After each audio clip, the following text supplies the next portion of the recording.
حضرات التماس ہے ایک مرتبہ سورہ حمد اور 3 مرتبہ سورہ اخلاص کی تلاوت فرما کر قاضی نور اللہ شوستی علیہ رحمہ کی روح کو اور حامد حسین صاحب، سرکار ناصر الملت، سعید الملت، نصیر الملت، مظفر حسین صاحب تاجر ولی، مولانا سعد حسین صاحب قبلہ اور جملہ مومنین و مومنات جن کے ورثاء موجود نہیں ہیں اور جنہوں نے دینی خدمات کی ہیں، ان کی ارواح کو سالے سے اعوذ باللہ السمیع العلیم من الشیطان اللعین الرجیم، بسم اللہ الرحمن الرحیم، الحمد للہ الذی ہدانا لہذا وما کننا لنہتدی لولا ان ہدانا اللہ، لقد جاءت رسل ربنا بالحق والصلاة والسلام علی اشرف الانبیاء و سید المرسلین سیدنا و نبینا و شفیع ذنوبنا و حبیب قلوبنا مولانا بالقاسم محمد ولبیتہ الطیبین الطاہرین المعصومین المظلومین ولعنۃ اللہ علی اعدائہم وقتلتہم وغاصبی حقوقہم ومنکری فضائلہم ومصائبہم اجمعین من یومنا ھذا الی یوم الدین، اما بعد فقط قال رسول اللہ صلی اللہ علیہ وآلہ وسلم، اولنا محمد، اوسطنا محمد، آخرنا محمد وکلنا محمد۔ ایک صلوات بھیج دے محمد وآل محمد۔ عزیزان گرامی، آج پہلی مجلس ہے اس وقت، آج کے روز کی، اور ظاہر ہے کہ صبح کا وقت ہے، ہر آدمی اپنے معمولات زندگی میں مصروف ہے۔ میں نے عباس میاں سے یہی کہا کہ یہ مجلس میں پڑھ لوں تاکہ سب سے پہلے اگر کوئی ذبح ہونے والا ہو تو وہ وہیں ہو۔ بہرحال کوئی مجلس کے لیے نہ وقت معین ہے، نہ لوگ معین ہیں، نہ یہ ہے کہ ہزاروں کا مجمع ہو تبھی ذکر حسین قبول کیا جائے گا، یا بہت دیر تک ذکر ہو تبھی ذکر حسین قبول کیا جائے گا۔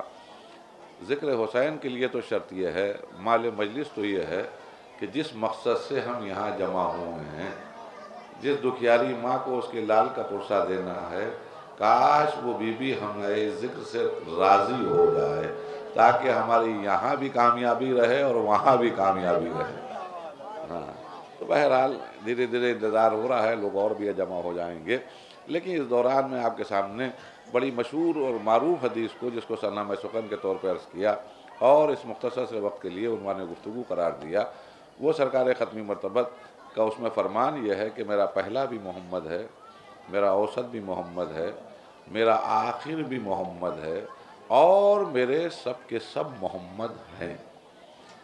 یہ نبی کریم کی حدیث ہے۔ اگر آپ ابھی سے متوجہ ہوں تو ایک بات میں عرض کروں کہ سرکار ختمی مرتبت کی یہ حدیث اس بات کی دلیل ہے کہ محمد عبداللہ کے یتیم کا نام نہیں ہے بلکہ اللہ کے رسول کا نام ہے۔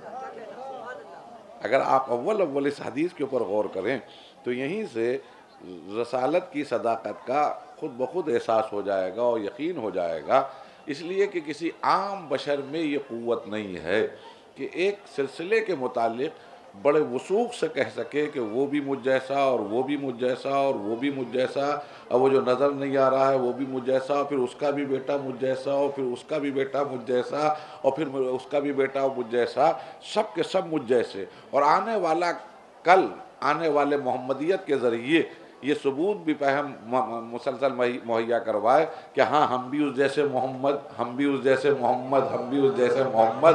تو یہ کلام بشر نہیں ہے، یہ محمد عربی کا کلام نہیں ہے بلکہ اللہ کے رسول کا کلام ہے۔ ایک درود بھیج دیئے محمد وآل محمد۔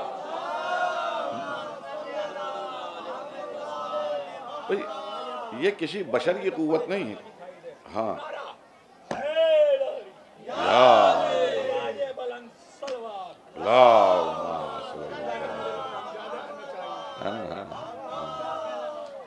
غور کر رہے ہیں میں جو عرض کر رہا ہوں، میرا پہلا بھی محمد، میرا اوسط بھی محمد، میرا آخر بھی محمد اور میرے سب کے سب محمد۔ اب یہاں پہ دو باتیں ہیں۔ پہلی بات تو یہ ہے کہ نبی کریم کے فرمان کے اوپر ایک سوال یہ پیدا ہو سکتا ہے کہ سرکار ختمی مرتبت اپنی رشتہ داری کی بنیاد پر، اپنی قرابت داری کی بنیاد پر آنے والی اپنی نسل کو لوگوں کے سامنے محترم بنانے کے لیے ذاتی جذبہ محبت کی بنیاد پہ یہ کہہ رہے ہیں یا کوئی اور مقصد ہے؟ لیکن دو باتیں ہیں۔ ایک تو یہ ہے کہ بھئی ہم جا رہے ہیں دنیا سے، مکان اچھا سا بنا لے جائیں، بچوں کے لیے کچھ بینک بیلنس کر جائیں تاکہ ہمارے بعد ان کو کوئی پریشانی نہ ہو۔ اسی طرح سرکار ختمی مرتبت کے لیے بعض لوگ یہ سمجھتے ہیں کہ یہ ذاتی جذبہ محبت کی بنیاد پر آپ نے ارشاد فرمایا۔ اگر یہ بات ہے تو قرآن کا دوسری طرف پہرا بیٹھا ہے کہ ما ینطق عن الہوی ان ہوا الا وحی یوحی، میرا محمد اپنی مرضی سے نطق نہیں کرتا، کلام نہیں کرتا، وہ اسی وقت بولتا ہے جب وحی کا نزول ہوتا ہے، یعنی محمد وہی فرماتے ہیں جو وحی آتی ہے۔ ایک بات۔ دوسری بات، قرآن مجید میں دوسری جگہ ارشاد ہوا کہ ما محمد الا رسول، میرا محمد تو کچھ ہے ہی نہیں سوائے اللہ کے رسول کے۔ وہ اگر اٹھے گا تو رسول ہوگا، وہ اگر بیٹھے گا تو رسول ہوگا، وہ اگر گھر میں ہوگا تو رسول ہوگا، وہ اگر مسجد میں ہوگا تو رسول ہوگا، وہ اگر محراب میں ہوگا تو رسول ہوگا، وہ اگر میدان جنگ میں ہوگا تو رسول ہوگا، وہ اگر ممبر پہ ہوگا تو رسول ہوگا، وہ اگر کسی کی ڈیوڑی پہ جا کر سلام کر رہا ہوگا تب بھی اللہ کا رسول ہوگا، وہ اگر کسی کو دوش پہ جگہ دے رہا ہوگا تب بھی اللہ کا رسول ہوگا، وہ اگر کسی کو پشت پر بٹھا کر 70 مرتبہ سبحان ربی الاعلیٰ و بحمدہ کہہ رہا ہوگا تب بھی وہ اللہ کا رسول ہوگا۔ تو محمد اللہ کے رسول کا نام ہے۔ ایک دوسرا مسئلہ یہ ہے کہ اگر ذاتی جذبوں کے تحت نبی کریم یہ فرمائیں تو میرا اپنا خیال ہے، میں اپنی بات آپ کے سامنے عرض کر رہا ہوں، اپنی سوچ، اپنی فکر، کہ نبی کریم جیسے ذہین و باشعور شخصیت اس دور کی اتنا بڑا رسک نہیں لے سکتی ہے کہ اپنے بچوں کی محبت میں اللہ کی وحدانیت کو بھی داؤں پہ لگا دے، خود اپنی رسالت کو بھی داؤں پہ لگا دے، قرآن کی حقانیت کو بھی داؤں کو لگا دے۔ اس کا سبب یہ ہے کہ نبی کریم اگر آپ اللہ کا رسول نہ بھی مانیں تو یہ ماننا پڑے گا کہ محمد عربی اس وقت عرب کے درمیان ذہین ترین اور سمجھدار شخصیت کا نام ہے، اس لیے کہ قرآن مجید کو اگر آپ بشر مانیں گے تو خود محمد کا کلام مانیں گے کہ عبداللہ کے یتیم کا کلام ہے۔ تو اس دور میں کسی کے پاس اتنی عقل و شعور نہیں تھی کہ وہ اس انداز سے اپنی کوئی کلام کو پیش کر سکے۔ دیکھیے توجہ دیے گا، تو نبی کریم اپنے بچوں کی محبت میں جو یہ فرما رہے ہیں تو ذاتی اگر جذبہ ہے تو اگر میں جو عرض کر رہا ہوں توجہ دیے گا، اتنا بڑا رسک نہیں لے سکتے کہ نبی کریم اپنی رسالت کو داؤں پہ لگا دیں۔ اور یہاں سے میں ایک رخ اور آپ کے سامنے پیش کروں گا، اس لیے کہ بچپن سے ہم لوگ تصویر کا ایک رخ سنتے ہیں، وہ یہ کہ یہ آل محمد کی عظمت ہے، یہ آل محمد کی شان ہے، یہ آل محمد کا مرتبہ ہے کہ نبی کریم نے فرمایا کہ میرا پہلا بھی محمد، اوسط بھی محمد، آخر بھی محمد اور سب کے سب محمد۔ یہ تو تصویر کا ایک رخ ہے۔ دوسرا رخ یہ بھی ہے کہ نبی کریم کے لیے، ان کی رسالت کے لیے ضرورت تھی کہ اس طرح کی حدیث بیان کی جائے۔ دیکھیں تصویر کے دو رخ ہیں، ایک طرف تو ہم یہ بتاتے ہیں کہ عظمت آل محمد دیکھیے مسلمان بھائیوں، کیا کہنا مرتبہ آل محمد کہ ہمارے نبی نے فرمایا کہ وہ بھی مجھ جیسے محمد، وہ بھی مجھ جیسے محمد، وہ بھی مجھ جیسے محمد۔ تو یہ ہے تصویر کا ایک رخ۔ تصویر کا دوسرا رخ یہ ہے کہ خود رسالت کی ضرورت ہو کہ یہ حدیث بیان کی جائے، خود منشاء پروردگار یہ ہو کہ اگر وحدانیت کا تحفظ ہونا ہے تو یہ حدیث بیان کی جائے، قرآن کی حقانیت کے لیے ضرورت تھی کہ یہ حدیث بیان کی جائے۔ بھائی دو رخ ہے نا، ایک رخ یہ ہے کہ ہم نے اپنے بچوں کی محبت میں کہ ان کا مرتبہ سماج میں بڑھا رہے اور مسلمانوں کے درمیان ان کو مانا جائے، چاہا جائے، ان کا احترام کیا جائے، آپ ایک طرف یہ خیال کر رہے ہیں، لیکن دوسری طرف یہ بھی تو مسئلہ ہے کہ خود شریعت کی ضرورت ہو کہ یہ حدیث بیان کی جائے۔ آپ کہیں گے کیسے کہہ رہے ہو؟ دیکھیے توجہ دیے گا، تھوڑا سا توجہات کو آپ مبذول رکھیے۔ وہ یہ کہ نبی کریم جو دین لے کر آئے ہیں، جو شریعت لے کر آئے ہیں، جو پیغام لے کر آئے ہیں، وہ آج تو بہت اچھا لگ رہا ہے 1441 میں، آج تو بہت اچھا لگ رہا ہے، صدائیں لا الہ الا اللہ محمد رسول اللہ کی آوازیں بلند ہو رہی ہیں، مسجدیں بھری ہوئی ہیں، لیکن آج سے 1400 سال پہلے جائیے، اس سماج میں آپ رسالت کا اعلان کر رہے ہیں اور اللہ کی وحدانیت کا اقرار کروا رہے ہیں کہ جس دور میں 360 اللہ ان کے موجود ہیں. دیکھیے ذہن لے جائیے ادھر میں جو عرض کر رہا ہوں. 360 خدا جن کے پاس آلریڈی موجود ہوں. میں ایک جملہ کہا کرتا ہوں کہ میں صورتوں کے ہوں، میں مجسموں کے ہوں. بھائی سب کے باقاعدہ مورتیاں رکھی ہوئی ہیں، سب کے مجسمے رکھے ہوئے ہیں، سب کی صورتیں بنی ہوئی ہیں اور 360 خدا ہیں. تو جس سماج میں 360 آلریڈی خدا ہوں، دیکھیے توجہ دیے گا میرے جملوں کے اوپر، جن کے سامنے 360 آلریڈی خدا ہوں، صورتوں سمیت ہوں، اور ظاہر ہے کہ بچپن سے اسی ماحول میں رہے ہیں، سب خداؤں کو دیکھ رہے ہیں، تو ان کی گٹیوں میں بھی وہ رچے بسے خدا ہیں. یہ روزی دیتا ہے، یہ میدان جنگ میں جیت دلاتا ہے، اس کے پاؤں کی خاک اٹھا کر جب بچہ پیدا ہوتا ہے تو اس کی آنکھوں میں سرما ملا جاتا ہے. یہ خدا اس پریشانی کا علاج ہے، یہ خدا اس پریشانی کا علاج ہے. جس سماج میں رائج ہے تو 360 جن کے پاس گٹیوں میں ہوں، ان 360 کے درمیان ایک اس اللہ کو منوانا، اس اللہ کو منوانا جو نظر نہیں آ رہا ہو. بہت آسانی سے میں پڑھ رہا ہوں، اس سے زیادہ آسانی سے آپ سماعت فرما رہے ہیں، لیکن توجہ دیے گا جو میں عرض کر رہا ہوں. اس سماج میں جہاں 360 آلریڈی ہوں، جن کی باقاعدہ پرستش ہو رہی ہو، جن کا باقاعدہ وہ لوگ احترام بھی کر رہے ہوں، جن کی وجہ سے عربوں کے آپسی جھگڑے ختم ہو جاتے تھے. یعنی حج کے دوران جو زمانے میں حج ہوتا تھا، حج سے اسلام سے پہلے، تو اس وقت بھی اگر باپ کا دشمن، باپ کا قاتل، بھائی کو مارنے والا اگر مکے میں آ گیا ان خداؤں کے پاس، تو اب اصول یہ تھا کہ جب تک کہ یہ حدود مکہ میں ہے ہم بدلہ نہیں لیں گے. یہ تھا ان کا اپنے خداؤں کے سامنے، خداؤں کے لیے احترام. جو دن کی دلوں میں اور دن کی گھٹیوں میں خدا اس طرح 360 رچے بسے ہوں. دیکھیں پھر توجہ دیے گا، 360 خدا جن کے دماغوں اور دلوں میں بسے ہوئے ہوں، ان خداؤں کو نکالنا اور ایک وحدہ لا شریک کو منوانا جو نظر نہ آ رہا ہو، یہ کمال ہے محمد. ایک درود بھیج دیئے محمد وآل محمد. آپ غور فرما رہے ہیں یا 360 خدا جس سماج میں ہوں. دیکھیے ہماری بھی سمجھ میں نہیں آ رہا ہے، آپ کی بھی سمجھ میں نہیں آ رہا ہے. ایک سامنے کی مثال عرض کروں. ہمارے کیا بہت سی ایسے رسومات ہیں شادی بیاہ کے موقع کے اوپر جو غیر شرعی ہیں، جن کا شریعت سے کوئی تعلق نہیں ہے. آپ آزما کے دیکھ لیے تب سمجھ میں آئے گا عظمت محمد کیا ہے، تب سمجھ میں آئے گا کہ نبی کریم کا کمال کیا ہوا.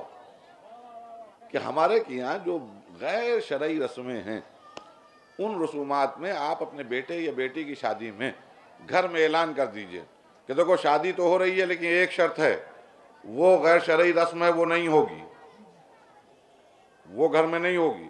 آپ یقین جانیے کہ آپ کو کھانا نصیب نہیں ہوگا. تمام عورتیں جو ہیں وہ آپ کو گھر سے باہر کریں گے. آپ جائیے باہر کے معاملات کو دیکھیے، یہ ہمارے دادا پردادا کے زمانے سے یہ رسم چلی آ رہی ہے. یعنی کہنے کا مقصد یہ ہے کہ ایک غیر شرعی رسم کو ہم اپنے سماج سے نکال نہیں پاتے ہیں. سماج کو جانے دیے، اپنے گھر سے جہاں آپ کا اختیار ہے وہاں سے نکال نہیں پاتے ہیں. یہ محمد کا کمال ہے کہ 360 کو نکال دیا ایک نہ نظر آنے والے کو. ایک نہ نظر آنے والے کو اللہ کے رسول نے منوایا. اور منوانے کے لیے صرف ایک سامنے کی بات ہے کہ منوایا اس لیے کہ 40 برس تک خاموش رہ کر پہلے اپنی صداقت کا کلمہ پڑھوا لیا. میں ابھی عرض کر رہا ہوں کیوں کہا سب کے سب محمد ہیں. یہ ضرورت ہے کہ شریعت کے لیے اور دین کی بقا کے لیے کہ یہ حدیث نبی کریم فرمائیں. آج میں تصویر کا دوسرا رخ آپ کے سامنے پیش کر رہا ہوں. اس کا سبب یہ ہے کہ ایک اللہ کو منوایا جو نظر نہیں آ رہا ہے، جو سجائی نہیں دے رہا ہے، جو دکھائی نہیں دے رہا ہے. وہ خدا ہے، کہاں ہے؟ سب جگہ ہے.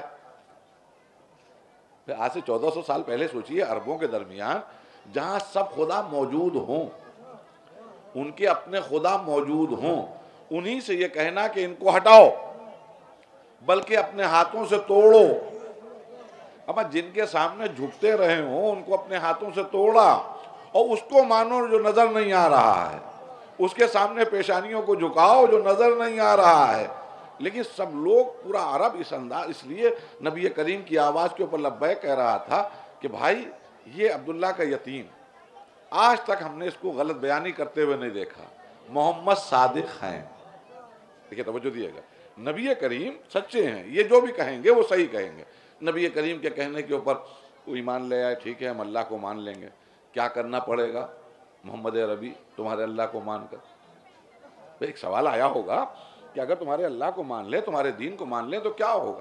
کہ دین کے لیے ضرورت یہ ہے کہ اللہ کی توحید کو بھی مانو، اس کی عدالت کو بھی مانو، اور 1,00,000 مجھ سمیت 1,24,000 اللہ کی طرف سے پیغمبر آئے ہیں ان کو بھی مانو۔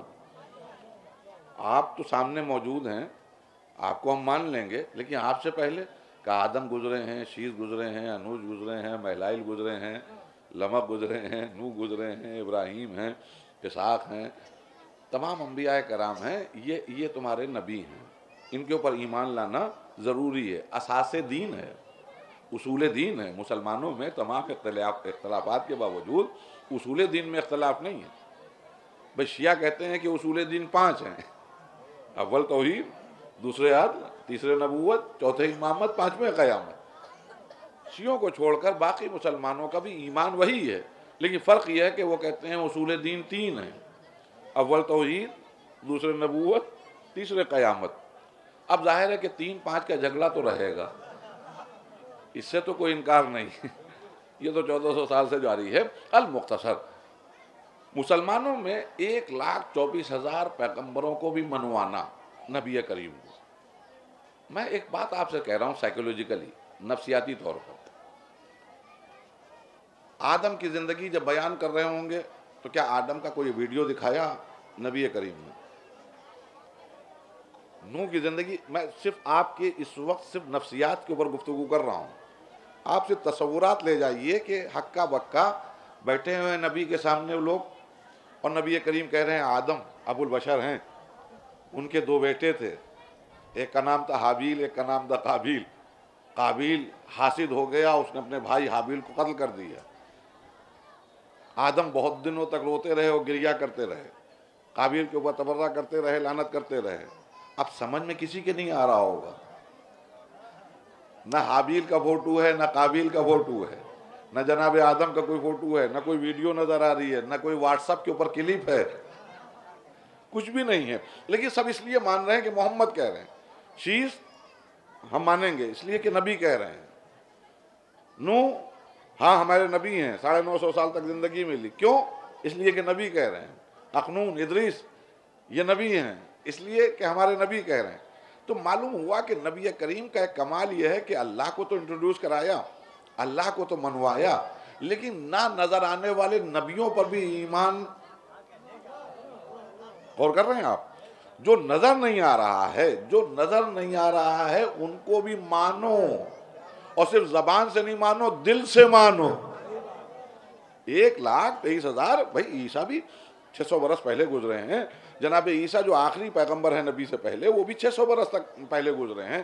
تو اب ظاہر ہے کہ اس زمانے میں نہ اتنی ٹیکنالوجی تھی، نہ اتنی سائنس آگے بڑھی ہوئی تھی کہ سب کے فوٹو رکھے ہوئے ہوں، سب کے آڈیو ویڈیو رکھے ہوئے ہوں۔ بھائی آج بہت دنوں پہلے کی بھی ویڈیو ہم لوگ دیکھ لیتے ہیں، آڈیو دیکھ لیتے ہیں، لیکن آج سے 1400 سال پہلے سب سے آخری نبی آیا ہے، وہ بھی 600 برس پہلے، اور اس سے پہلے 1,23,998 اور آ چکے ہیں جناب عیسیٰ سے پہلے۔ اب 1,23,999 پیغمبر نظر نہیں آ رہے ہیں، لیکن حکم یہ ہے کہ مانو، یہ تمہاری اساس دین ہے، یہ تمہارا اصول دین ہے۔ اگر یہ نہ مانا تو نماز نہیں پوری مکمل ہوگی، روزہ مکمل نہیں ہوگا، حج قبول نہیں کیا جائے گا، خمس و زکوٰۃ قبول نہیں کیا جائے گا۔ تو کہنے کا مقصد یہ ہے کہ 1,23,999 پیغمبر جو نظر نہیں آ رہے ہیں، نبی کریم کا کمال یہ ہے کہ ان عربوں کے درمیان ان ذاتوں کو منوا بھی لیا اور ان کا احترام بھی دل میں بٹھا دیا۔ توجہ دیئے گا، بس اسی کا افسوس ہوتا ہے عزیزان گرامی کہ آدم نظر نہیں آ رہے ہیں لیکن مان رہے ہیں مسلمان، نوح نظر نہیں آ رہے ہیں لیکن مان رہے ہیں مسلمان، ابراہیم نظر نہیں آ رہے ہیں لیکن مان رہے ہیں مسلمان، عیسیٰ اور موسیٰ نظر نہیں آ رہے ہیں لیکن مان رہے ہیں مسلمان۔ اما جو نظر نہیں آ رہا ہے اسے مسلمان ماننے کو تیار ہیں، اور جس کو 1.25 لاکھ حاجیوں کے درمیان درود بھیج دیے وہاں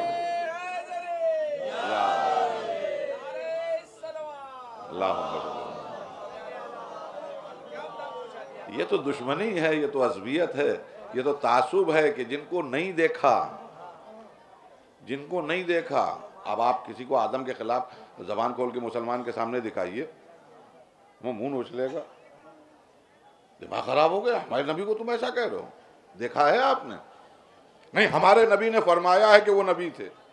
اما جس کے لیے فرمایا اس کے لیے احترام، جس کے لیے سجدے کو طول دیا، جس کو ہاتھوں پہ بلند کر کے کہا من کنت مولا ہو فہذا علی مولا۔ آپ انصاف سے بتائیے کہ 1,23,000 پیغمبر، 999 پیغمبر نظر نہیں آ رہے ہیں، لیکن ان کو انٹروڈیوس کرایا اور ایکسیپٹ کر لیا گیا، قبول کر لیا گیا۔ یہی نہیں، یہ محمد آپ اللہ کے رسول ہیں، یہ آپ کے ہاتھ میں کیا ہے؟ کہ یہ کتاب ہے، یہ کہاں سے آئی ہے؟ آپ کی ہے؟ کہ میری کتاب نہیں ہے؟ کہ پھر کس کی ہے؟ کہ اسی اللہ کی جس کے سامنے تم سجدہ کرتے ہو۔ تو کیا اللہ آپ کے پاس آیا تھا؟ اب دیکھیے وہ عربوں کا سماج ہے، بیٹھے ہوئے ہیں بہت سے لوگ، یہ بتاؤ کہ یہ کتاب کہاں سے آ رہی ہے؟ کہ اللہ کی طرف سے آ رہی ہے۔ اللہ خود آیا تھا؟ کہ وہ تو نہیں آیا۔ پھر وہاں سے کیسے آئی کتاب؟ کہا فرشتوں کا جو سردار ہے وہ لے کر آیا۔ کیا نام ہے؟ کہا جبرائیل۔ اب نہ جبرائیل نظر آ رہے ہیں، نہ اللہ میاں سمجھ میں آ رہے ہیں، نہ وہ کچھ سمجھ میں نہیں آ رہا ہے، لیکن مان اس لیے رہے ہیں کہ محمد کہہ رہے ہیں۔ لیکن توجہ دیئے کہ جو میں عرض کر رہا ہوں، نبی کریم فرما رہے ہیں اس لیے مان لو۔ نظر کچھ نہیں آ رہا ہے، مانو یقین کے ساتھ، دل سے مانو کہ نبی کریم جو فرما رہے ہیں تو جبرائیل بھی ہیں، میکائیل بھی ہیں، اسرافیل بھی ہیں، اسرائیل بھی ہیں، رکوع و سجود میں فرشتے جو نظر آ رہے ہیں وہ بھی ہیں۔ ہم نے دیکھا تو نہیں ہے لیکن ہم مان رہے ہیں اس لیے کہ ہمارے نبی نے کہا۔ بس یہی افسوس ہے کہ جو کہا تو اس کو مان لیا، اور جس کو باقاعدہ منوایا گیا اس کو ماننے سے انکار کیا۔ ایک اور درود بھیج دیئے محمد وآل محمد۔ ہاں کے ممبر سے جو ہوا وہ اعلان سنا دے ساکی، ان کے ممبر سے جو ہوا وہ اعلان سنا دے ساکی، بس مجھے کچھ نہیں چاہتا، قدری جام پلا دے ساکی۔ واہ، ایک صلوات اور بھیج دے محمد وآل محمد۔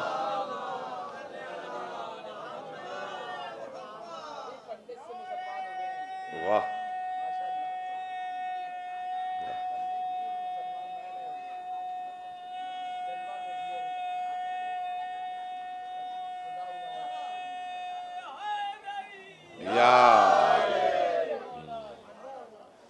آپ غور فرما رہے ہیں میں جو عرض کر رہا ہوں کہ نبی کریم کا کمال یہ ہے کہ انہوں نے گزرے ہوئے نبیوں کو منوایا، نہ نظر آنے والوں کو منوایا۔ پھر توجہ دیئے گا، انہوں نے گزرے ہوئے لوگوں کو جو نظر نہیں آ رہے ہیں ان کے اوپر یقین دلوایا۔ اللہ جو نظر نہیں آ رہا ہے اس کے سامنے پیشانیوں کو جھکوایا۔ اب میں یہاں سے پھر پلٹ رہا ہوں، یہ کام تو کیا کہ جو غیب کی باتیں ہیں ان کے اوپر ایمان، جو نظر نہیں آ رہے ہیں ان کو منوایا۔ اچھا اس وقت کیا کرنا ہے جب تک کہ ہم زندہ رہیں گے محمد عربی اگر ہم مسلمان ہو جائیں؟ ایک سوال ہے کہ ہم اسلام لے آئیں، لا الہ الا اللہ کہہ لیں اور محمد رسول اللہ کہہ لیں، تو یہ بتاؤ اے اللہ کے رسول کہ ہم کریں کیا؟ کہ تم نماز پڑھو، ماہ سیام آ جائے تو روزہ رکھو، صاحب استطاعت ہو جاؤ تو حج کرو، قرآن کی تلاوت کرو، اطاعت والدین کرو، صلہ رحمی۔ اچھا ٹھیک ہے، یہ سب ہم عبادتیں کریں گے۔ یہ بتاؤ عبداللہ کی یتیم، تمام خداؤں کو تو ہم نے چھوڑ دیا، تمہارے اللہ کو ہم مان رہے ہیں تمہارے کہنے پر، جو اس کا حکم ہے نماز و روزے و حج و خمس و زکوٰۃ کا وہ بھی ہم عمل کرنے کو تیار ہیں۔ یہ بتاؤ کہ ان عبادتوں کو جو اس کے حضور میں ہم پیش کریں گے تو اس کے بدل میں ہم کو کیا ملے گا؟ کہ میں جو کہہ رہا ہوں توجہ دیے گا بھائی، کام اس وقت تک کہ کرنے میں لطف نہیں آتا جب تک کہ مزدوری کا پتہ نہ ہو۔ ایک درود بھیج دیجیے محمد وآل محمد۔ بھائی آپ کسی کمپنی میں سروس کرتے ہیں، اب اس کا جو مالک ہے وہ تو اپنے چین سے اے سی میں لیٹا ہوا ہے، نہ آپ کو برسات کی فکر ہے، نہ سرد ہواؤں کی فکر ہے، نہ شدید گرمی کی فکر ہے۔ آپ اپنی موٹر سائیکل لیے ہوئے ڈور ٹو ڈور جا رہے ہیں اور اس کا جو بھی آپ کے سپرد کام کیا گیا ہے وہ آپ کرتے ہوئے نظر آ رہے ہیں۔ تو 30 دن جو آپ محنت کرتے ہیں اس کے پس منظر میں ایک بات ہوتی ہے کہ جب پہلی تاریخ آئے گی تو ہم کو تنخواہ ملے گی۔ تو انسان جب تک کہ ریٹرن نہیں ملتا ہے اس کو مزہ نہیں آتا ہے۔ توجہ دیے گا۔ بتاؤ ہم مسلمان ہو گئے، ہم نماز پڑھیں گے تو نماز کے بعد ہم کو کیا ملے گا؟ روزہ رکھیں گے تو روزے کے بعد ہم کو کیا ملے گا؟ حج کریں گے تو حج کے بعد ہم کو کیا ملے گا؟ اگر رسول ربی یہ کہہ دیتے کہ اگر تم نماز پڑھو گے تو تمہیں پیسہ اللہ بھیجے گا، اللہ تمہارے مصلی کے نیچے پیسے رکھ دے گا، تو یقین جانیے پھر زیادہ زحمت کی ضرورت بھی نہیں تھی، نہ تبلیغ کی ضرورت تھی، نہ کسی کو سمجھانے کی ضرورت تھی۔ بھئی نماز صبح کے وقت 16 برس کا ایک بچہ گھر سے نکلا، ابا اماں نے کہا جاؤ نماز پڑھنے، مسجد میں پہنچاؤ، جیسے ہی صبح کی نماز پڑھ لی، جیسے ہی فجر کی نماز پڑھی اور مصلی لپیٹنے لگا تو دیکھا مصلی کے نیچے 500 روپے کا نوٹ۔ اب جو 500 روپے کا نوٹ دیکھا تو وہ پہلے تو بہت چاروں طرف مسجد میں نمازیوں کو دیکھتا رہا، لیکن اس نے غور کیا کہ جو بھی مصلی لپیٹ رہا ہے نماز کے بعد اس کے نیچے مصلی کے نیچے سے 500 کا نوٹ۔ آخر میں ڈرتے ڈرتے کسی نمازی سے اس نے پوچھا کہ بھائی یہ کیا ہے؟ کہا تمہیں نہیں معلوم، پہلی بار آئے ہو؟ اللہ کا گھر ہے، جب نماز پڑھنے آؤ گے تو اللہ کی طرف سے نماز صبح کے وقت 500 روپے ملیں گے۔ اچھا ناممکن ہے یہ؟ کیا یہ ناممکن ہے؟ اگر خدا کی قسم 500 روپے روزانہ ایک نمازی کو نماز صبح کے وقت مل رہے ہوتے تو اماں کہتی یا نہ کہتی، ابا کہتے یا نہ کہتے، مولوی صاحب کہتے یا نہ کہتے؟ ایک درود بھیج دیے محمد وآل محمد۔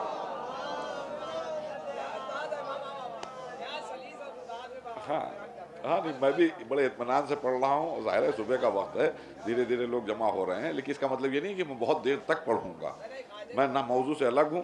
میں نے آپ کے سامنے ایک سوال رکھا ہے کہ تصویر کا ایک رخ ہمیشہ پیش کیا جاتا ہے کہ محمد اور آل محمد علیہ السلام کی عظمتوں کے لیے یہ حدیث ہے کہ میرا پہلا بھی محمد، اوسط بھی محمد، آخر بھی محمد، سب کے سب محمد۔ یہ تو تصویر کا ایک رخ ہے۔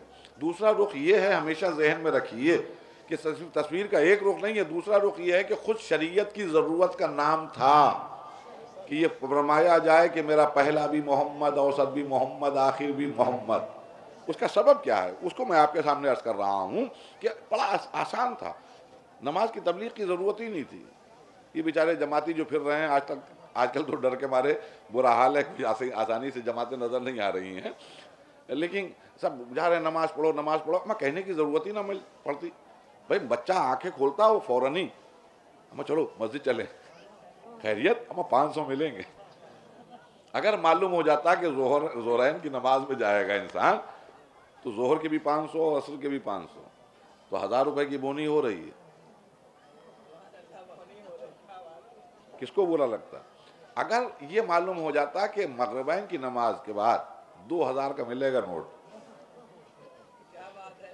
تو آپ یقین جانیے تمام مسجدیں جمعۃ الوداع کی طرح بھری ہوتی یا عید کی نماز کی طرح بھری ہوتی۔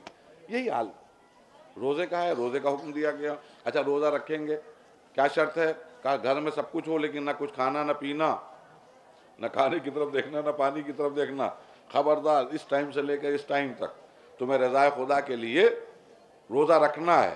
اب آدمی جو ہے کوئی نہ کوئی بہانہ، رمضان سے پہلے بہانہ ڈھونڈ رہا ہے، کسی ڈاکٹر کو دکھا دیں، اس سے بس اتنا معلوم ہو جائے کہ روزہ رکھیں گے یا نہ رکھیں۔ اکثر لوگ سوال کرتے ہیں، لیکن میں سوچتا ہوں کہ اگر اسی وقت ریٹرن مل رہا ہوتا، اسی وقت روزے کی جزا مل رہی ہوتی، اجر مل رہا ہوتا، ادھر جیسے ہی افطار کا وقت آیا اب ایک بیچارے گھر میں کسی ایک نے روزہ رکھ لیا اور باقی سب کہہ رہے ہیں ڈاکٹر نے منع کیا ہے، ورنہ ہم بھی روزہ رکھتے. لیکن اتنے میں ابھی وہ افطار کے لیے بیٹھا، دسترخوان چنا گیا کہ ایک نورانی فرشتہ اللہ کی طرف سے خوان لیے ہوئے چلا آ رہا ہے، خوان لیے ہوئے چلا آ رہا ہے. یہ کیا؟ کہا تمہیں آزمایا گیا تھا کہ تم اللہ کی رضا کے لیے سب کچھ ہونے کے باوجود کیا تم بغیر کھانے اور پینے کے رہ سکتے ہو؟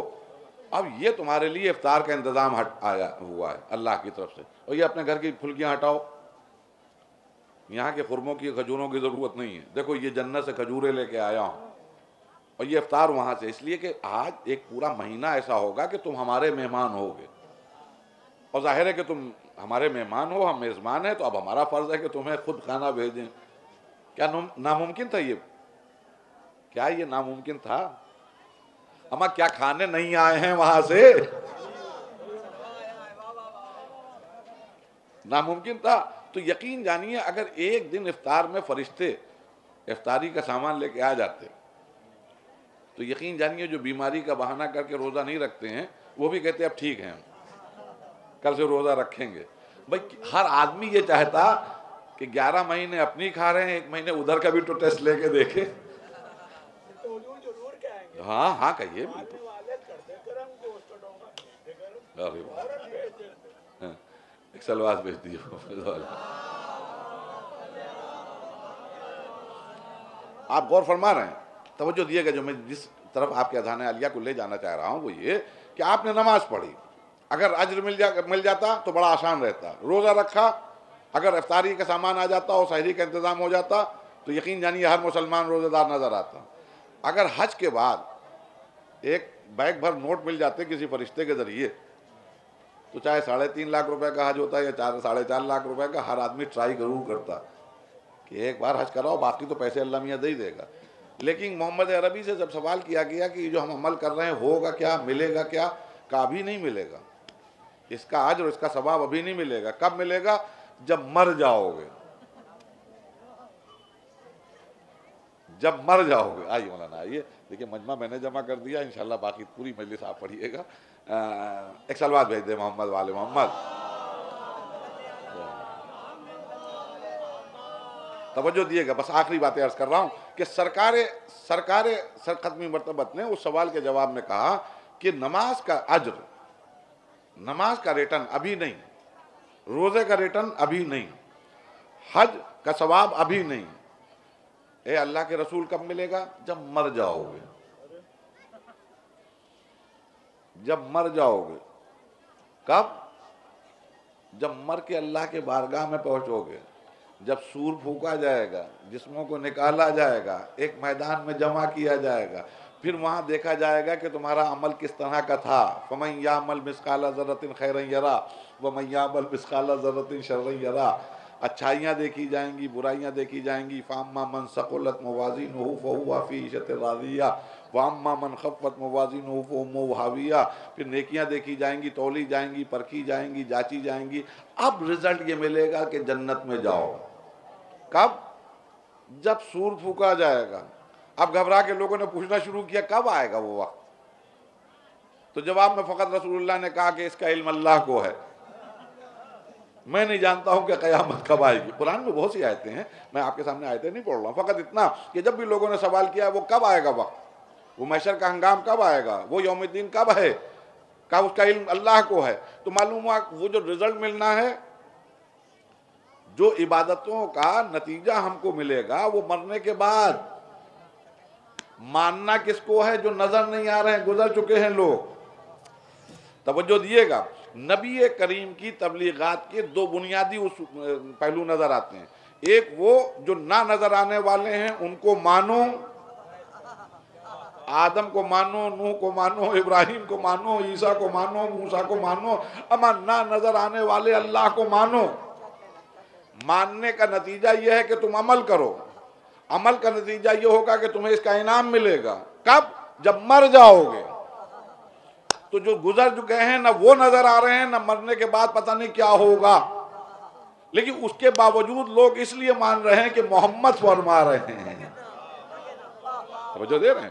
نبی کریم. اب جس نبی کریم نے اس طرح تبلیغ کر دی، جو نظر نہیں آ رہے ہیں ان کو منوایا، آنے والے رزلٹ جو سمجھ میں نہیں آ رہے ہیں ان کے اوپر بھی عقیدہ، ان کے اوپر بھی یقین۔ تو اب نبی کریم اتنا بڑا رسک نہیں لے سکتے کہ جس نے اپنی زبان کی بنیاد کے اوپر یہ سب کچھ منوا لیا جو کسی بھی طرح سے، کسی بھی اینگل سے سمجھ میں نہیں آ رہا تھا۔ پھر سوچئے گا جو میں عرض کر رہا ہوں، کسی بھی اینگل سے جو باتیں سمجھ میں نہیں آ رہی تھیں ان کو نبی کریم نے اپنے زبان کا بھروسہ تھا، زبان کی صداقت، یہ معجزہ ہے آپ کی زبان کا کہ جو نہ نظر آنے والے تھے ان کو بھی مان لیا، جب انجام کیا ہوگا اس کے اوپر بھی یقین کروا دیا۔ مر جاؤ گے گھبرانا نہیں، پریشان نہ ہونا، محشر کے ہنگام میں اس کا نتیجہ ملے گا۔ تو نہ یہ بات سمجھ میں آ رہی ہے نہ وہ بات سمجھ میں آ رہی ہے، لیکن یہ زبان محمد کا معجزہ تھا کہ لوگ اس لیے مان رہے ہیں کہ محمد کہہ رہے ہیں۔ تو جو نبی کریم کے اوپر پورا انحصار ہو اسلام کا، انبیاء کرام کی شخصیتوں کا احترام ہو جس کی زبان کی بنیاد پر، وہ اتنا بڑا رسک نہیں لے سکتا کہ اپنے بچوں کی محبت میں کہے کہ میرا پہلا بھی محمد، میرا اوسط بھی محمد، میرا آخر بھی محمد، میرے سب کے سب محمد۔ اس لیے کہ آنے والے کل میں، توجہ دیئے گا، آنے والے کل میں کوئی ایک بھی اس محمدیت کے سلسلے میں اس جیسا محمد نہیں ہوا جس کی پیشن گوئی ہوئی تھی۔ تو اللہ کی وحدانیت کہاں گئی؟ محمد کی رسالت کہاں گئی؟ قرآن کی حقانیت کہاں گئی؟ سب ختم۔ اس لیے کہ سب زبان پر ہے محمد کے، نبی کریم کی زبان کے اوپر بھروسہ ہے۔ اب نبی کریم تو جا رہے ہیں، نبی کریم تو جا رہے ہیں کہ جن کی زبان سے نکلے ہوئے کلمات کا یہ اثر تھا کہ لوگ تمام ان انبیاء کو مان رہے ہیں جو نظر نہیں آ رہے ہیں، تمام ان باتوں کو مان رہے ہیں کہ جس کی بشارت دی جا رہی ہے۔ نبی تو جا رہے ہیں، اب نہ ان کا کوئی ویڈیو ہے، نہ ان کا کوئی آڈیو ہے، نہ ان کی کوئی فوٹو ہے کہ دیکھو نبی کریم نے یہ بشارت دی ہے۔ آنے والے کل میں جب یہ نسل جو محمد عربی کے سامنے موجود ہے یہ مر جائے گی تو اس کے بعد کیا اس کی اولاد بھی یقین کرے گی کہ اللہ ایک ہے؟ یہ توجہ دیئے گا، کیا اللہ کے اوپر بھروسہ رہے گا؟ کیا محمد کی رسالت پر بھروسہ رہے گا؟ کیا قرآن کی حقانیت کے اوپر بھروسہ رہے گا؟ کیا گارنٹی؟ بھائی جس کی زبان کے اوپر، پھر توجہ دیئے گا، جس کی زبان کے اوپر سب کچھ مانا ہے وہ تو جا رہا ہے۔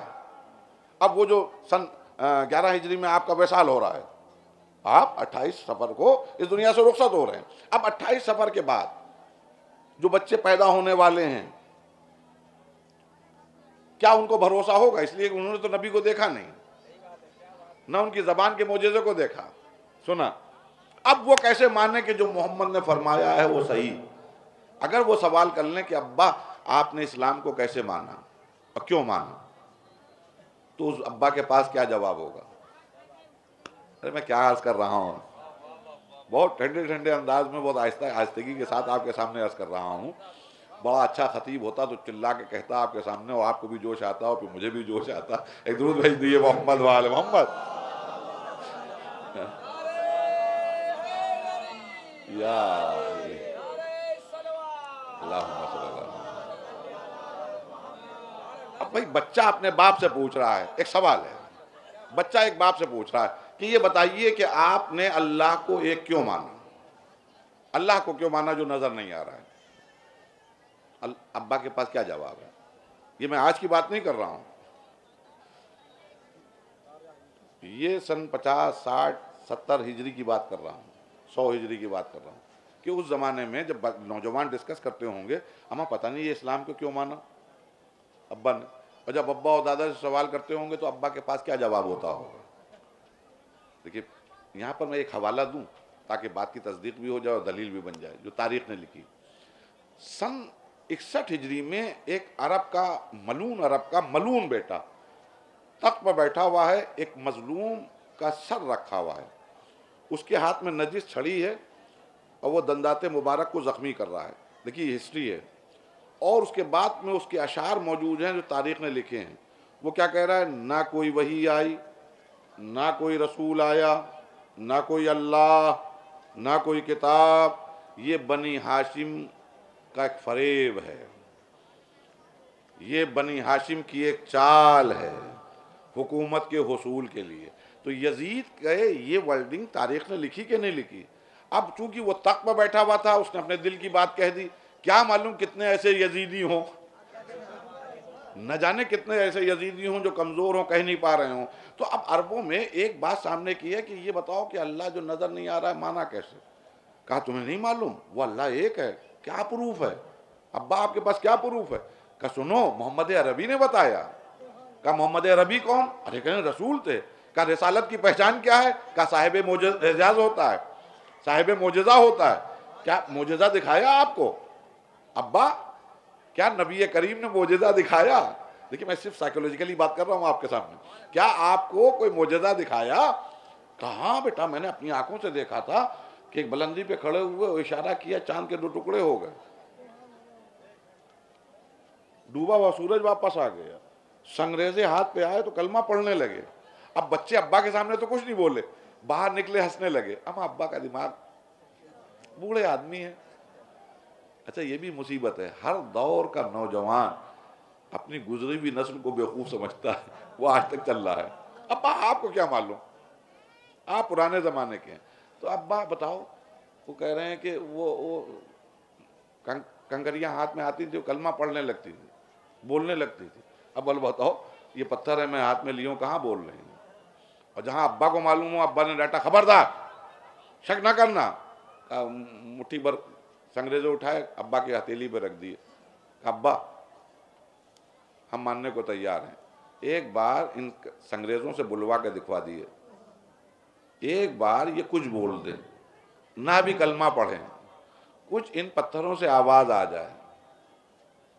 ایک جملہ عرض کروں، ابا صحابی تو ہو سکتے ہیں لیکن صاحب اعجاز نہیں ہو سکتے۔ ابا صحابی تو ہو سکتے ہیں لیکن اب ان کے پاس معجزہ نہیں ہے، ان کے پاس کوئی میریکل نہیں ہے کہ وہ چمتکار نہیں ہے کہ وہ ہاتھ میں سنگریزہ آیا اور کلمہ پڑھنے لگے۔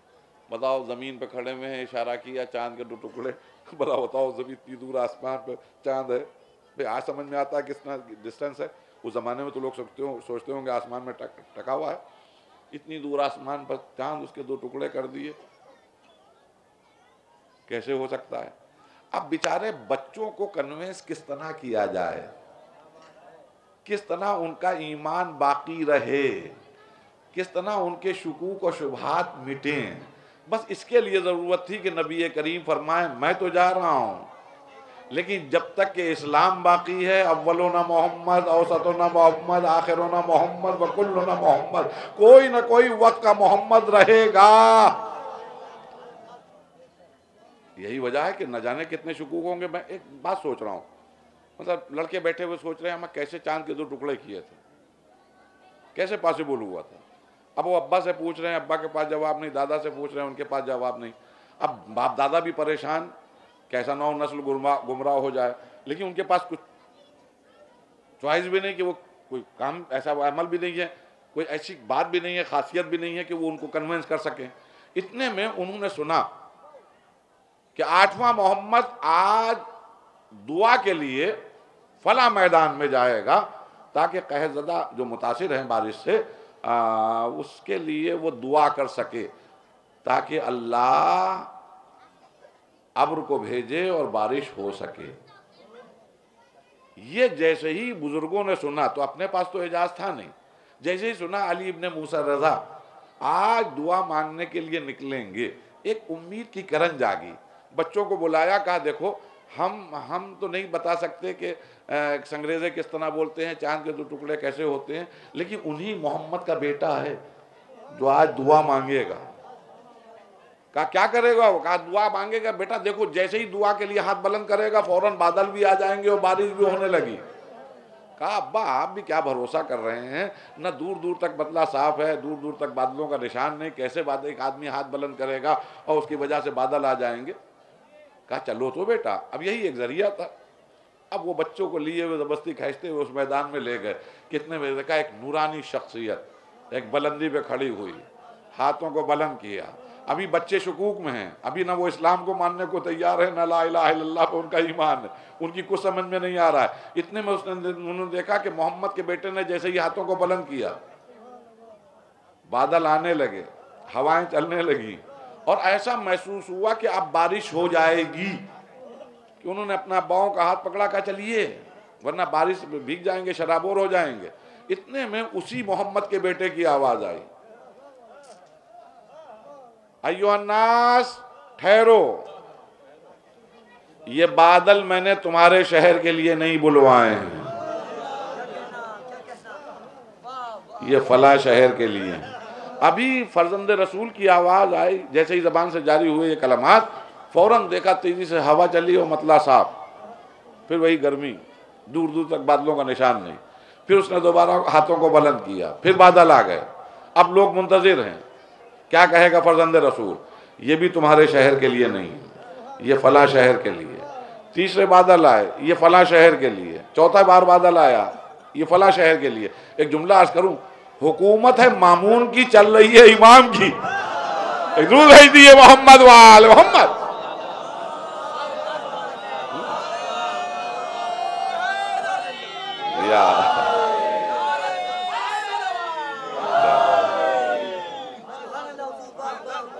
اب منتظر ہیں کہ محمد کا بیٹا کیا کہے گا۔ اتنے میں اب جو بادل آئے تو کہا ایھا الناس، یہ تمہارے شہر کے لیے۔ بس جیسے ہی اس محمد کے بیٹے نے یہ کلمات کہے، لوگوں نے بھاگنا شروع کیا۔ جیسے ہی لوگ بھاگے اس میدان سے، کہا ٹھہرو، کہاں جا رہے ہو؟ کہا سرکار آپ ہی تو فرما رہے ہیں یہ تمہارے شہر کے لیے۔ کہا نہیں، اطمینان سے گھروں پہ جاؤ، بھاگنے کی ضرورت نہیں، بھاگنے کی ضرورت نہیں، اطمینان سے گھروں میں جاؤ۔ ان بادلوں میں اتنی جرت نہیں ہے، ان بادلوں میں اتنی جرت نہیں ہے کہ جب تک کہ تم لوگ میدان میں ہو، ان بادلوں میں اتنی جرت نہیں ہے کہ ایک قطرہ آب بھی زمین پہ گرا سکے۔ جب تک کہ اس مجمع کا آخری آدمی، میں کیا عرض کر رہا ہوں، آخری آدمی کسی سائے میں نہیں پہنچ جائے گا، ان بادلوں میں اتنی جرت نہیں ہے کہ ایک قطرہ آب بھی زمین پہ گرا پائیں۔ اب جو مشکوک لڑکے ہوں گے وہ دھیرے دھیرے چل رہے ہوں گے، شاید کوئی بوند گر جائے۔ جب تھکار کے سائے میں پہنچے ہوں گے اور بادلوں سے بارش شروع ہوئی ہوگی، تو سب سے پہلے تو انہی بچوں نے ایک کام کیا ہوگا کہ اپنے اپنے باپوں کے اور داداؤں کے قدموں پر سر رکھ دیا ہوگا، اور پہلا جملہ کہا ہوگا، ابا معاف کیجئے گا، ہم معافی مانگ رہے ہیں، لا الہ الا اللہ محمد رسول اللہ۔ ہمارا ایمان ہے اس لیے کہ جب پوتا یہ عمل کر کے دکھا رہا ہے تو دادا تو معلوم ہو یا کیا ٹائم ہو گیا، کیا ٹائم ہو گیا۔ جب بیٹا ہمارے سامنے، آنکھوں کے سامنے اتنا اختیار رکھتا ہے تو معلوم ہوا کہ اگر اللہ کی وحدانیت بچ رہی ہے تو اس حدیث کی وجہ سے، محمد کی رسالت بچ رہی ہے تو اس حدیث کی وجہ سے، قرآن کی حقانیت کا ثبوت مل رہا ہے تو اس حدیث کی وجہ سے، اما انبیاء کرام کی نبوتیں بھی سلامت ہے تو انہی کی وجہ سے، اس لیے کہ سب کے سب محمد۔ یہ بہت بڑی بات ہے کہ جہاں شکوک و شبہات آ جائیں، وہاں وقت کے محمد کے لیے جو حدیث بیان کی ہے، وقت کا محمد بڑھ کر ان شکوک و شبہات کو ختم کرنے کا ایک بہترین ذریعہ اور وسیلہ ہو۔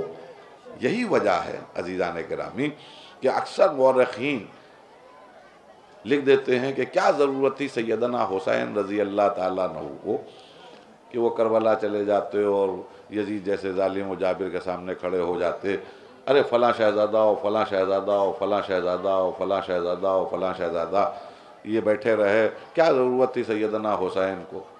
ان بدبختوں کو کیا معلوم کہ باقی سب محمد نہیں ہیں، شہزادے ہو سکتے ہیں، باقی سب محمد نہیں ہیں۔ اس وقت کے محمد نے جب دیکھا کہ اسلام پر مصیبت کا وقت آ گیا، تب اس کی ذمہ داری تھی کہ اپنے وطن کو چھوڑے۔ اور بس عزیزان گرامی، یہ کربلا میں امام حسین کی آمد نہیں ہے، بلکہ یہ محمدیت کا بھی تحفظ ہے، وحدانیت کا بھی تحفظ ہے، رسالت کا بھی تحفظ ہے۔ اور ہم لوگ جو گریہ کرتے ہیں، ہم لوگ جو روتے ہیں، ہم لوگ جو آنسو بہاتے ہیں، وہ اس لیے بہاتے ہیں کہ رولا رولا کے قتل کیا گیا، تڑپا تڑپا کے مارا گیا، مصائب کی آماج گاہ بنا دیا گیا۔ دیکھیے، مصائب کا مسئلہ یہ ہے کہ یہ تو معجزہ ذکر امام حسین ہے، کہ کوئی مصیبت ہم سنتے ہیں اور یہ ہماری محبت ہے کہ ہماری آنکھ سے آنسو جاری ہو جاتے ہیں، ورنہ کربلا کی مصیبتوں کے اوپر میں سمجھتا ہوں یا اللہ بہتر جانتا ہے کہ کربلا والوں پر کیا گزر گئی، یا خود کربلا والے جانتے ہیں کہ کربلا والوں ان کے اوپر کیا گزر گئی۔ ہم تو روایتیں سنتے ہیں، ہم تو واقعات سنتے ہیں، یہ معجزہ کربلا ہے، معجزہ ذکر کربلا ہے کہ ہماری آنکھوں سے آنسو جاری ہو جاتے ہیں۔ ورنہ بڑا آسان ہے یہ پڑھنا کہ جوان بیٹے کے سینے سے برچھی کی انی کو نکالا، بڑا آسان ہے یہ پڑھنا کہ پامال بھتیجے کی میت کو اٹھایا، بڑا آسان ہے کہ ششماہا ہاتھوں پہ منقلب ہو گیا، بڑا آسان ہے پڑھنا کہ معصوم سی بچی سکینہ بار بار سوال کر رہی تھی کہ بابا پیاس مارے ڈال رہی ہے، پیاس مارے ڈال رہی ہے۔ یہ بڑی آسانی سے میں نے کہا یہ پورے مصائب ہیں جہاں ہم بڑی آسانی سے یہ کلمات پڑھ لیتے ہیں، یہ بھی معجزہ ہے کہ آنکھ سے آنسو جاری ہو جاتے ہیں۔ ورنہ میں اکثر سوچتا ہوں کہ جناب سکینہ جس وقت سوکھا ہوا مشکیزہ لیے ہوئے اپنے بابا کی خدمت میں آتی ہوں گی اور یہ کہتی ہوں گی کہ بابا پیاس مارے ڈال رہی ہے، پیاس مارے ڈال رہی ہے، اس وقت اس باپ کے دل پہ کیا گزرتی ہوگی۔ بلکہ جناب سکینہ کی بات آ گئی ہے تو ایک بات عرض کروں، میں کوئی کتاب پڑھ رہا تھا جناب سکینہ سلام اللہ علیہ کی سیرت کے متعلق، تو اس میں ایک واقعہ تھا، اس سے اندازہ لگتا ہے کہ صرف باپ کی بات نہیں ہے، اس چچا ابو الفضل عباس کے اوپر کیا گزر رہی ہوگی جب معصوم سی بچی کہتی ہوگی پیاس مارے ڈال رہی ہے۔ اس لیے کہ وہ اس کا رائٹر کا مجھے نام تو نہیں یاد ہے، لیکن اس میں اس روایت کے جملے تھے کہ جب یہ بچی کمسن تھی تو اکثر جب بچوں کے ساتھ جناب صغرا اور دوسرے بچوں کے ساتھ یہ بچی کھیل رہی ہوتی تھی تو جناب عباس تمام کام چھوڑ کے بچی کے ارد گرد نظر آتے تھے، اس لیے کہ جیسے ہی اس بچی کو پیاس لگتی تھی جس کا انتظار عباس کر رہے ہوتے تھے، ادھر اس نے کہا مجھے پیاس لگ رہی ہے، دوڑ کے چچا گیا، اب ظرف آب لے کے آ گیا، لو بیٹا میں تمہارے لیے پانی لے آیا۔ اللہ اکبر، میں اکثر سوچتا ہوں جو بچی اس بات کی عادی ہو کہ زبان سے کہے پیاس تو چچا اب ظرف آب لیے ہوئے کھڑا ہوا ہے کہ لو بیٹا پانی۔ ہائے کربلا کے میدان میں وہی بچی آواز دے رہی ہے کہ چچا میں پیاسی ہوں، بابا میں پیاسی ہوں، عباس کے دل پہ کیا گزر رہی ہوں۔ جزاکم اللہ، خدا آپ کو کوئی غم نہ دے سوائے غم امام حسین علیہ السلام کے، سوائے آقا حسین علیہ السلام، کیا جناب عباس علیہ السلام کے اوپر گزر رہی ہوگی جب وہی بچی پانی مانگ رہی ہے، جس کا انتظار کرتے تھے کہ کس وقت یہ پانی کے لیے سوال کرے تو میں اس کے لیے پانی پہنچاؤں۔ اور یہی حال آقا حسین علیہ السلام کا۔ بس 1 منٹ یا 2 منٹ کی زحمت اور میں مجلس کو تمام کروں۔ آقا حسین کے لیے میں نے کہا نا کہ ہم لوگ پڑھ رہے ہیں اور سب ذاکرین پڑھتے ہیں، علماء پڑھتے ہیں کہ حضرات ایک معصوم سی بچی پیاس سے تڑپ رہی ہے، ایک چھوٹی سی انجمن پیاسے بچوں کی بنائے ہوئے اللہ تعالیٰ کی صدائیں بلند کر رہی ہے۔ میں ایک بات، یہاں پر صاحبان اولاد بیٹھے ہوئے ہیں، اللہ آپ کے ذکر کو قبول کرے اور خصوصاً شہید آپ کی آمد کو قبول فرمائے۔ میں ایک بات عرض کروں، بہت سے بچے گھر میں ایسے ہوتے ہیں جن سے ماں باپ بہت شدت سے محبت بھی کرتے ہیں اور چاہتے بھی بہت ہیں، لیکن عام باپوں میں اور حسین جیسے باپ میں زمین و آسمان کا فرق ہے۔ ہم اپنے بچوں سے جو محبت کرتے ہیں وہ الگ ہے، لیکن حسین جو باپ ہیں، باپ اپنی جگہ وقت کے معصوم بھی ہیں، وقت کے امام بھی ہیں، اور معصوم نہ جذبات سے کام لیتا ہے نہ ذاتی جذبے اس کے پاس، وہ وہی کہے گا جو اصلیت ہوگی۔ مجھے نہیں معلوم کہ اس وقت حسین کے دل پر، بس آخری بات عرض کر رہا ہوں، حسین کے دل پر کیا گزرتی ہوگی جب معصوم بچی کہتی ہوگی بابا پیاس مارے ڈال رہی ہے۔ اس لیے کہ حسین مدینے میں آپ جب تھے تو آپ نے کچھ اشعار کہے تھے جناب سکینہ کی محبت میں۔ ایک شعر میں فرماتے ہیں کہ جس گھر میں سکینہ اور رباب نہیں ہوتی وہاں حسین کا دل نہیں لگتا۔ اب یہ صحابہ اولاد سمجھ سکتے ہیں، ہو سکتا ہے بچے نہ سمجھ پائیں۔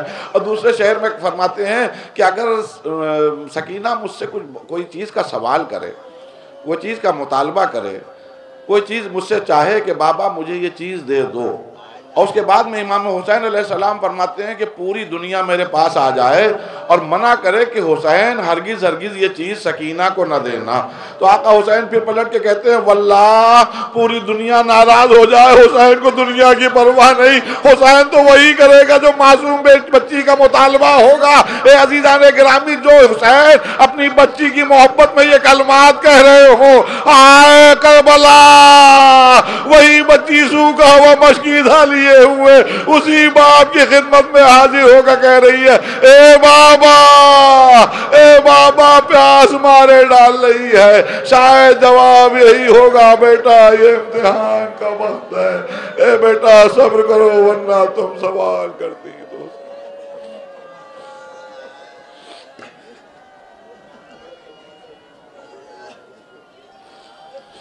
سيعلم الذين ظلموا أيام منقلب ينقلبون.